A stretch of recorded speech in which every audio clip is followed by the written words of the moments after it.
বিধায়ক বাইরন বিশ্বাসের বাড়ি, অফিস, হাসপাতাল, মোট 9টি জায়গায় আজ শামশেরগঞ্জ এবং রঘুনাথগঞ্জে আইটি রেড। আজ সকাল 7টা থেকে এই আয়কর হানা শুরু হয়েছে। আয়কর দপ্তরের আধিকারিকরা বেশ কিছু তথ্য, বেশ কিছু নথির খোঁজে তল্লাশি চালাচ্ছেন। বিধায়কের বাড়ি, কারখানা, স্কুল এবং হাসপাতালে চলছে এই তল্লাশি। দেখুন, একই সঙ্গে আপনাদের দেখাচ্ছি বিভিন্ন জায়গায় তল্লাশি চলছে সকাল থেকে। যেমন বিধায়ক বাইরন বিশ্বাসের বাড়ি, এবং জানা যাচ্ছে তিনি বাড়িতেই রয়েছেন।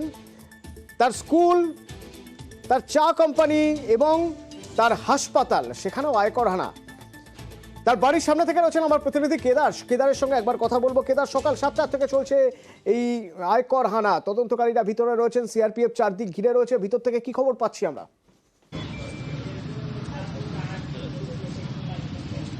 এখনো পর্যন্ত যে বি ফ্যাক্টরি যে ম্যানেজার রয়েছেন তাকে জোর করে চলছে তল্লাশি এবং চলছে জিজ্ঞাসাবাদ। তার সঙ্গে সঙ্গে ও যে O2 হসপিটাল রয়েছেন সেই হাসপাতালের যে ম্যানেজার তাকেও চলছে জোর কদমে তল্লাশি। এবং আমাদের রঘুনাথগঞ্জে স্কুল রয়েছে, সেই স্কুলে যে প্রধান শিক্ষক রয়েছেন তাকে চলছে জিজ্ঞাসাবাদ। এই 4-5 জায়গায় চলছে এখন অবধি আয়কর দপ্তরের হানা এবং জিজ্ঞাসাবাদ চলছে, এবং চারিদিক রয়েছেন সিআরপিএফ দিয়ে ঘেরাটোপ। কেদার, প্রথমে আমরা জানতাম বা প্রথমে দেখা গিয়েছিল 9 জায়গায় একসঙ্গে তল্লাশি চলছে। এখনো কি সেই 9 জায়গায় চলছে, নাকি বেশ কিছু জায়গা থেকে আধিকারিকরা চলে গেছেন, এখন আর মোটে 4-5 জায়গায় চলছে? দেখো, আয়কর দপ্তরের সূত্রে খবর এখনো পর্যন্ত 9 জায়গায় রেড চলছে, কিন্তু মুর্শিদাবাদ ডিস্ট্রিক্টের মধ্যেই চলছে 9 জায়গায় রেড। এবং তার পাশাপাশি যে চায়ের যে ফ্যাক্টরি রয়েছেন, যে চায়ের ফ্যাক্টরির মধ্যে এখন জোর কদমে তল্লাশি চলছে। আর এখান থেকে রয়েছেন আমাদের প্রতিনিধি সেই চা ফ্যাক্টরি, সেই সামনে থেকে, এবং সেখানে যারা কাজ করছেন ভিতরে তাদের সঙ্গে কথা বলছেন, তাদের কাছ থেকে গুরুত্বপূর্ণ কিছু নথি, কিছু তথ্য চাইছেন তদন্তকারী অফিসাররা।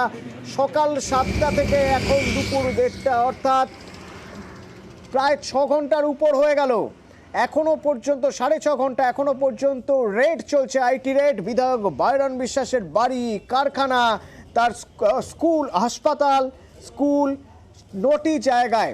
কিন্তু কেন তার বাড়িতে আইটি রেড? এর পিছনে রাজনীতি খুঁজছেন কংগ্রেস এবং তৃণমূলের নেতৃত্ব, স্থানীয় নেতৃত্ব। কংগ্রেস থেকেই তৃণমূলে এসেছিলেন বাইরন বিশ্বাস। ভোটে জেতার পর কংগ্রেস আর তৃণমূল নেতৃত্ব এর পিছনে বিজেপির হাত দেখছে। বাইরন বিশ্বাস এর পরিবার সম্পর্কে যতটুকু জানি আমরা, অত বেশি খুব খারাপ কোনো 2 নম্বরই কোনো ইনকামের জায়গাটা নেই। বিজেপি এটা যে কোনো মূল্যে বিধায়কদেরকে আর কি থাক আর না থাক, সেটা কিন্তু সেই ইডি, সিবিআই, সিআইডি এই সবগুলো ব্যবস্থাপনা বিভিন্ন ক্ষেত্রে নিয়েছে, এখনো নিচ্ছে। বিজেপির এটা কিন্তু একটা কাজ, এটা কিছু না, এটা হয়রানি সৃষ্টি করা, পুরোপুরিভাবে রাজনীতির প্রতিহিংসাটা বলা যায়। ভারতবর্ষের যে বিজেপি সরকার উদ্দেশ্য প্রণোদিতভাবে তৃণমূল কংগ্রেসের অথবা যে সমস্ত বিজেপি বিরোধী তাদের বেছে বেছে এগুলো কখনো ইডি, সিবিআই, আয়কর দপ্তর, বিভিন্ন দপ্তরকে লেলিয়ে দেওয়া হচ্ছে। এমন করছে এই গদি মিডিয়াকে দিয়ে, কিন্তু শেষে দেখা যাচ্ছে কিছুই নেই, সব খবর। কিন্তু এদিকে বিজেপি, স্থানীয় বিজেপি নেতৃত্বের দাবি অবশ্য যে এর পিছনে বিজেপির কোনো হাত নেই, এটা কেন্দ্রীয় তদন্তকারী সংস্থার তদন্ত। আজকে যে আয়কর দপ্তর এটা হানা দিয়েছে সেটা তো সেন্ট্রাল এজেন্সি, নিশ্চয়ই তাদের কাছে কোনো তথ্য আছে। বিজেপির কোনো ইন্টেনশন নেই, বিজেপি কোনোদিনই প্রভাবিত করে না কোনো কেন্দ্রীয় সংস্থাকে। তৃণমূলে উনি গেলেন কেন? ওকে মানুষ, সাগরদিঘির মানুষ একটা আস্থা যোগে ভোট দিয়েছিল কংগ্রেসের হয়ে।